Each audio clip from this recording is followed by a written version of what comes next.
At 40, Lois Abai has 12 children. Her eldest child is 21, while her youngest is 8 months old and still breastfeeding. She says she always wanted many children, but life has not turned out as she hoped. Her husband, an alcohol seller at a nearby trading center, spends most of his time drinking the alcohol he brews. He does not provide for the family. Abai is the man and the woman in this family. Whenever he comes back home, he starts shouting and causing chaos. When I ask him why he's yelling at me, he beats me. I don't fight back because he is usually drunk. I even give him the little money I make, but he just spends it on alcohol. The couple could no longer live in the same hut. She moved into a separate one due to frequent quarrels and his drunken behavior. Of her 12 children, 5 belong to another man. She says her decision to have children with another man while living in her husband's home has fueled violence and conflict in the household. However, she has vowed not to leave the home. Unfortunately, the father of the other 5 children does not support them either. I found another man after he told me he did not want me anymore, but he now beats me for having children with someone else. Abai can tell the children apart by their appearance. The older ones belong to her husband. Abai's eldest daughter got married when she was in primary 6 during the COVID-19 induced lockdown. Her dowry was never paid. She returned home with 2 children. Now living with her mother, she is pregnant again with another man's child. My daughter's current partner has promised to bring dowry. If he brings it, I will let them stay together. But if he doesn't, I'll keep my daughter at home. Education remains a dream for several children in Olobia and Okimai villages due to high school fees of 8,000 shillings per child in government schools. I am required to pay school fees, 3,000 for PTC, 2,000 for exams, and 3,000 for remedial classes. It's too much money, especially when you have many children. She dreams of leaving the alcohol business and starting a business selling silverfish, tomatoes and onions. However, she lacks capital.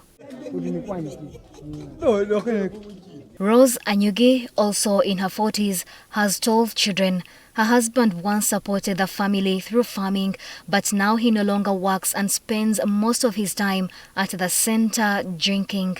Anyugi is not interested in remarrying. I can't marry another man because I already have so many children with my current husband. She wants the government to extend poverty alleviation programs in these areas. Doreen Alayo, who we found dressed in a school uniform, is 23. She got pregnant in primary 5 in 2019. With no support from her parents, she decided to get married. I lacked basic needs like sanitary pads, and I was desperate to find someone who could help me.